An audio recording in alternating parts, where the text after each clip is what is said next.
Assalamualaikum warahmatullahi wabarakatuh. Saya Nur Olena dari kelas 12 Teknik Komputer dan Jaringan.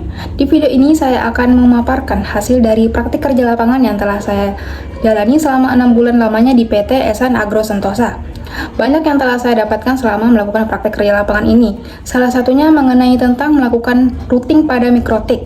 Sehingga saya mengambil materi dengan judul yaitu proses routing, apa itu routing, dan jenisnya. Dan apa yang dimaksud dengan routing? Routing adalah proses pengiriman paket data dari jaringan ke jaringan lainnya. Dan routing memiliki fungsi untuk menghubungkan segmen jaringan lain untuk mengirimkan paket data. Dalam jaringan perusahaan, routing digunakan untuk menghubungkan berbagai departemen dalam jaringan sehingga dapat saling berkomunikasi satu sama lain. Routing juga memiliki jenis konfigurasi yang terdiri dari dua jenis, yaitu konfigurasi routing secara statis, yaitu pengaturan router yang dilakukan secara manual, dan konfigurasi routing secara dinamis, yaitu pengaturan router secara otomatis tanpa ada campur tangan manusia. Dari kedua jenis konfigurasi tersebut, di video ini saya akan membahas lebih lanjut tentang konfigurasi routing secara statis. Berikut merupakan langkah-langkah dalam melakukan konfigurasi routing statis. Yang perlu disiapkan adalah 2 buah router mikrotik, 2 buah PC yang memiliki aplikasi Winbox, dan 3 buah kabel LAN tipe strike. Dan ini merupakan contoh topologi paling sederhana dari konfigurasi routing statis yang akan dilakukan. Terdapat 2 router mikrotik, router 1 dan router 2 yang saling terhubung pada port interface header 1 masing-masing router, dan port interface header 2 yang masing-masing terhubung ke PC. Langkah pertama yang dilakukan adalah login ke mikrotik melalui aplikasi Winbox. Kemudian memberikan IP pada header 1 dan header 2 sesuai yang ada pada topologi. Di router 1, buat alamat IP untuk router. Pada bagian address, kita isikan alamat IP 192.168.1.1/24.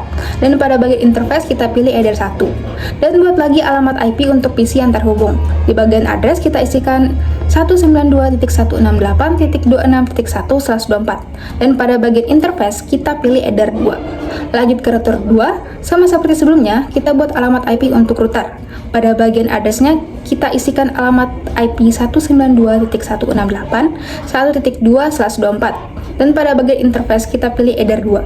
Selanjutnya, untuk alamat IP untuk PC, pada bagian address, kita isi 192.168.27.1/24. Dan pada bagian interface, kita pilih header 2. Kemudian masuk ke menu routes pada Winbox, lalu isi pada bagian destination address dan gateway-nya. Sedikit penjelasan, destination address adalah alamat tujuan dari suatu server atau jaringan, sedangkan gateway bertugas menentukan dan menunjukkan ke arah mana saja suatu proses paket akan diproses. Di router 1, pada bagian destination address, kita isi dengan alamat IP dari PC 2, dan pada bagian gateway, kita isi alamat IP dari router 2. Dan sebaliknya untuk router 2, pada bagian destination address, kita isi dengan alamat IP dari PC 1, dan pada bagian gateway kita isi alamat IP dari router 2. Selanjutnya, atur DHCP server untuk header yang terhubung ke PC pada setiap router.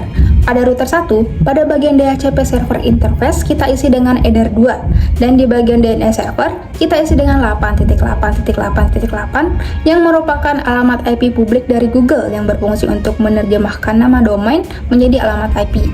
Siapapun dapat menggunakan DNS dari Google ini dikarenakan merupakan layanan DNS publik yang gratis dan dapat menggantikan DNS default dari penyedia layanan internet.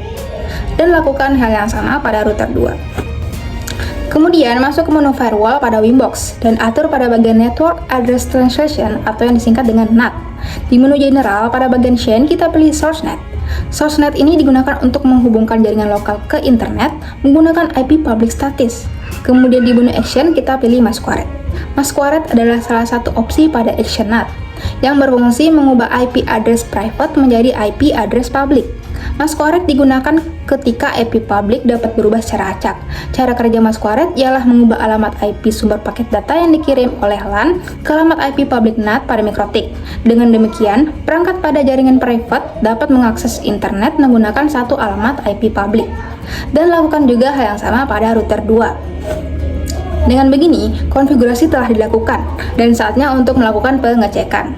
Untuk pengecekan dapat dilakukan di command prompt dan di new terminal pada aplikasi Winbox. Untuk pengecekan di command prompt seperti ini. Pada PC 1, masuk ke menu command prompt, dan ping IP dari PC 2 dan router 2. Dan pada PC 2, ping IP dari PC 1 dan router 1. Dan jika keduanya menunjukkan hasil reply seperti ini, maka konfigurasi telah berhasil dilakukan. Selanjutnya, pengecekan pada new terminal di aplikasi Winbox. Caranya tak jauh berbeda dengan di command prompt sebelumnya.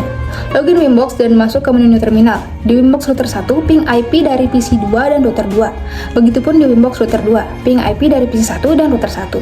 Jika hasilnya menunjukkan seperti ini, maka konfigurasi telah berhasil. Dengan routing yang telah dilakukan, PC 1 dan PC 2 kini terhubung dan dapat saling mengirim pesan ke satu sama lain, yang dapat berupa data seperti file, dokumen, video, foto, dan banyak lagi. Mungkin hanya ini yang dapat saya sampaikan. Sebelumnya saya ucapkan banyak terima kasih kepada pembimbing di perusahaan maupun pembimbing di sekolah yang telah membimbing selama melakukan praktek kerja lapangan. Mohon maaf jika ada kesalahan kata. Sekian dari saya. Wassalamualaikum warahmatullahi wabarakatuh.